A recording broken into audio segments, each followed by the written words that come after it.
ఒక రెడ్డి సామాజిక వర్గానికి ప్రాతినిధ్యం వహించే ఒక రెడ్డి రేవంత్ రెడ్డి.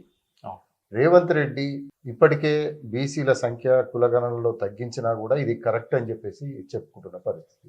ఇందాకనే చెప్పిన 300 కాపుల సంఖ్య 20 లక్షల నుంచి 13 లక్షలకు తగ్గించింది అని చెప్పేసి ఆయన ఎట్లా చేస్తాడని మీరు అనుకుంటున్నారు? ఏముందన్న లెక్కల కాడ ఇప్పుడు మా ఇంటికి వచ్చిండ్రు, మా ఇంటికి వచ్చి 300 కాపు అని రాస్తారు, అటు పెన్సిల్ తో రాస్తారు. అది అడిగి పోయిన తర్వాత 300 తీసేస్తే కాపు అవుతుంది. కాపు అంటే రెడ్డి అంటే 300 కాపు అని రాస్తేనే బీసీ అనే లెక్క కిందకి వస్తుంది. అవన్నీ పెన్సిల్తో ఏవి పెన్సిల్తో పెట్టుకోవాలి అవి పెన్సిల్తో పెట్టుకుంటారు. అదొకటి. తర్వాత దాన్ని అప్లోడ్ చేయడం, అసలు అవన్నీ తీసుకున్నారా లేదా ఏదో పేపర్ మీద వేసుకొని ఆ గీదికి ఇంత ఉంటారు బాయ్ అని చెప్పేసి. ఎందుకంటే ఎస్సీల సంఖ్య ఎంతో కొంత తగ్గింది. నిజానికి ఎస్సీలు కనిపించేవాళ్ళు, మీలాగా డబ్బుల కోసం చూసేవాళ్ళు. అగ్రకులాలు ఎంతసేపు బిడ్డలు ఒకరిద్దరే ఉండాలి, ఆస్తులు డివైడ్ కావద్దని చూసుకుంటారు మీరు. కానీ ఎస్సీలకు, బీసీలకు, ఎస్టీలకు, ముస్లింలకు బిడ్డలే ఆస్తులు. కాబట్టి బిడ్డల్ని కనిపించే శ్రమ జీవులు వీళ్ళు. బిడ్డల్లో ప్రేమను బిడ్డలే సంపదగా భావించే అది ఉంటుంది. కాబట్టి ఈ సంఖ్యలు తగ్గిపోయినాయి. ముస్లింల సంఖ్య 2014 ఎంత ఉందో ఇప్పుడు అంతే ఉంటుందా?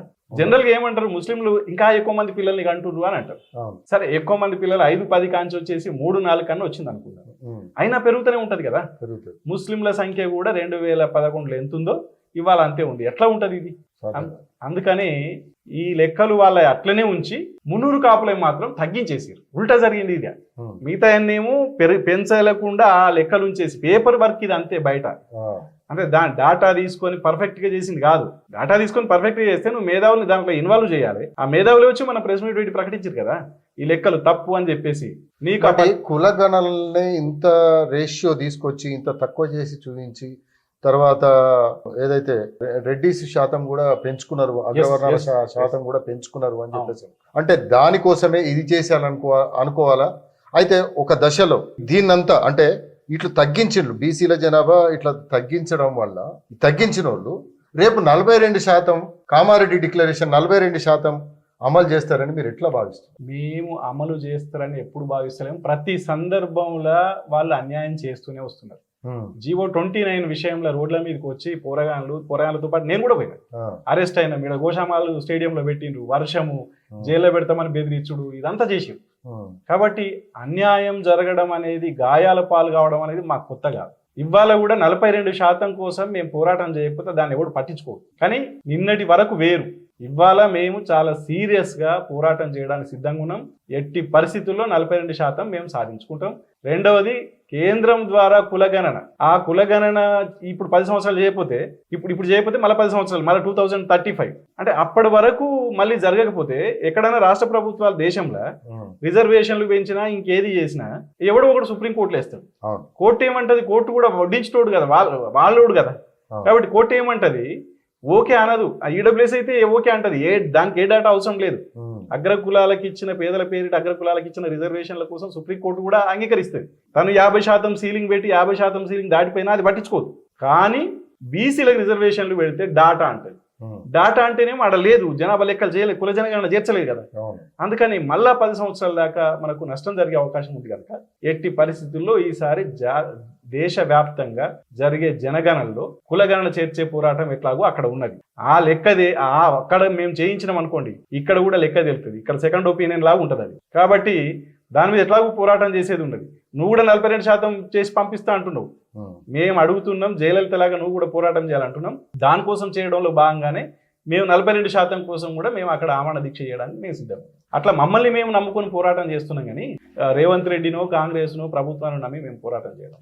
అంటే ఇప్పుడు కులగణన సంబంధించింది మీరు తప్పుల తడక అని చెప్పేసి అంటున్నారు. సరే, మల్లన్న కూడా అదే ఇష్యూలో ఫైట్ చేస్తున్న సందర్భం, చాలా మంది మేధావులు ఫైట్ చేస్తున్న అంశం. ఇప్పుడు బీసీలలో చైతన్యం తీసుకొచ్చేసి మీ జనాభా ఎంత ఉన్నది అంటే తెలుసుకోవడానికి ఒక యాప్ రూపంలోనో, దాని రూపంలోనో, దీని రూపంలోనో తెలిసి అందులో తెలిసిన వాళ్ళు కొంత మనకు అంటే బీసీ నాయకులు ఎవరైతే ఉన్నారో వాలంటీర్గా పోయి వాళ్ళ పేర్లు అవన్నీ సేకరించి అట్లా అప్లోడ్ చేస్తే అదంతా తేలిపోతుంది. అది మనం చేసుకునే పని, మనం చేద్దాం. ఇప్పుడు వాళ్ళు చేస్తారని అనుకున్నాము, పోరాటం చేసినాము.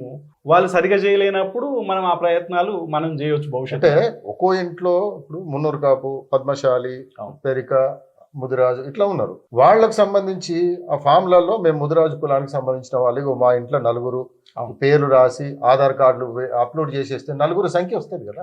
వస్తుంది. ఇప్పుడు మున్నూరు కాపులుగా సమావేశంలో అదే మాట్లాడుకున్నాం. ఉమ్, సరే గవర్నమెంట్ ఇట్లా తగ్గించింది కదా, మనం మన కుల సంఘం నుంచి డాటా తెప్పించుకుందాం, లెక్కలు చేసుకుందాం అనేది అనుకున్నాం. విత్ ఆధార్ కార్డులతో సహా సబ్మిట్ చేస్తే వాళ్ళు మళ్ళీ సవరించుకుంటారు. వస్తుంది. అది అయ్యే పని. అది చేసే ఉద్దేశం. ఒకవైపు ఫైట్ చేస్తూనే ఒకవైపు ఇది చేయాలి అనేది ఆలోచన చేస్తున్నాం. ప్రభుత్వం నిజాయితీగా చేస్తుంది అనుకున్నాం, చేయలేదు. ఇప్పుడు ఆ నిర్ణయం మళ్ళీ కుల సంఘాలు, అన్ని కుల సంఘాలు ప్లస్ మున్నూరు కాపు సంఘం. మా మున్నూరు కాపు సంఘం ఒకటి చేసినా ఇంత తేడా వచ్చింది, ఇక మరి ఏ కులానికి ఎంత తేడా వచ్చిందో చెప్పండి అని ప్రాక్టికల్ గా ప్రజల్లో పెడతాం. మళ్ళీ ప్రజలు పెట్టినప్పుడు విత్ ప్రూఫ్స్ ఉండాలి కదా. Voter ID card, Aadhaar card రెండు ఒక్కొక్కరి తీసుకుంటే తెలిసిపోతుంది కదా, వాళ్ళ ఫోటోలతో సహా. పిల్లల చిల్డ్రన్స్ కూడా తీసుకుంటారు కదా, అలా అప్లోడ్ చేస్తే డాటా తెలిసిపోతుంది కదా మున్నూరు కాపులు ఎంత మంది ఉన్నారండి. మరి ఆ ప్రయత్నం చేస్తున్నారా అని అది ఆలోచన చేస్తున్నాము. ఇప్పుడు అర్జెంట్ గా ఈ బిల్లు పెట్టడం ఇదొక పోరాటం ఇటువైపు.